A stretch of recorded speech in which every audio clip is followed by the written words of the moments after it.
La dame du miroir. Ses parents étaient sortis ce soir-là, lui confiant sa petite sœur. Il était 20h et il attendait sa petite amie qui devait venir avec son frère.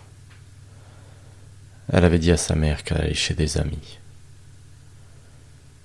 Elle arriva quelques minutes plus tard et dit à son frère d'aller regarder la télé avec la sœur de son copain.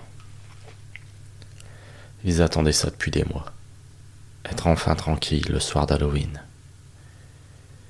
Ils étaient tous les deux attirés par l'occulte et le paranormal.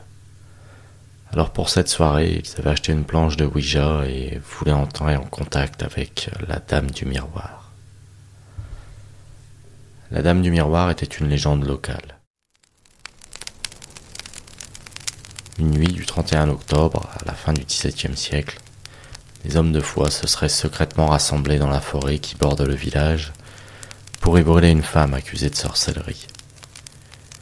Sur le bûcher, elle lança alors une malédiction à tous ceux qui la regardaient. Les bourreaux ayant assisté à ce spectacle macabre décédèrent les uns après les autres dans l'année qui suivit.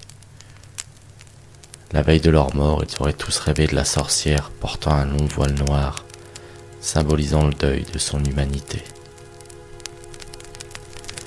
Elle les aurait avertis qu'elle viendrait les chercher pour qu'ils soient témoins de ces actes abominables.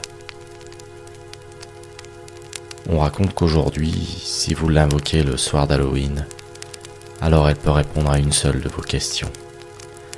Mais si vous le faites, rien dans la pièce ne doit pouvoir vous refléter, car c'est par ce reflet qu'elle peut alors vous atteindre et vous entraîner avec elle pour vous torturer devant l'assemblée qui l'a jadis condamné. Il avait donc préparé sa chambre pour le rituel. Pas de miroir, la fenêtre était recouverte d'un drap, bref, rien qui ne pouvait les refléter. Ils éteignirent la lumière et s'assirent tous les deux sur le sol autour de la planche de Ouija, éclairée par de grosses bougies.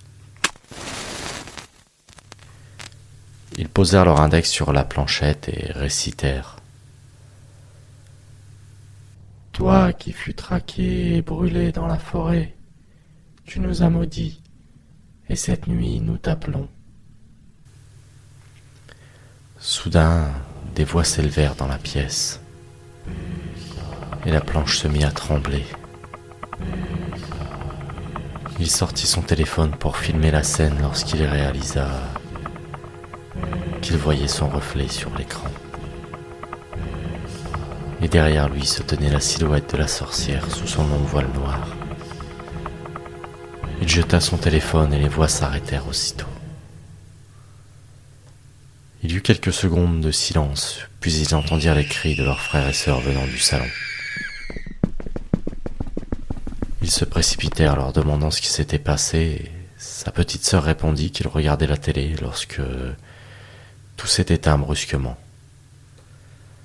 Il pensa sûrement une coupure de courant. Il ralluma la lumière, puis essaya d'allumer la télé, lorsque l'électricité se coupa à nouveau. Et il entendit ce bruit, comme si quelqu'un frappait depuis l'intérieur de la télé. Il perdit connaissance quelques instants, puis se réveilla paralysé, allongé sur une table. Les personnes assises autour de lui avaient des visages difformes, avec de sourires anormalement grands, et le fixaient de leurs yeux aux pupilles dilatées.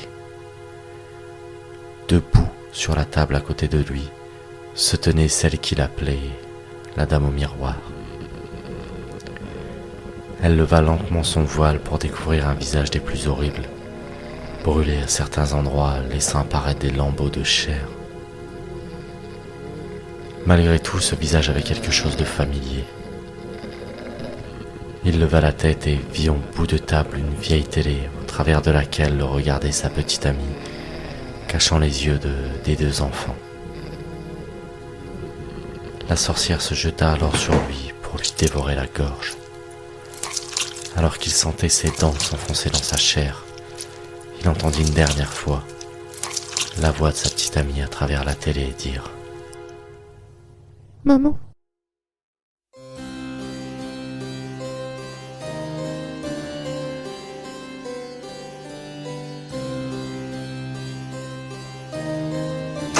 connaissance près du fossoyeur qui écoutait mon histoire. Alors maintenant que vous savez, faites attention à qui vous appelez le soir d'Halloween. Elle pourrait très bien vous entendre.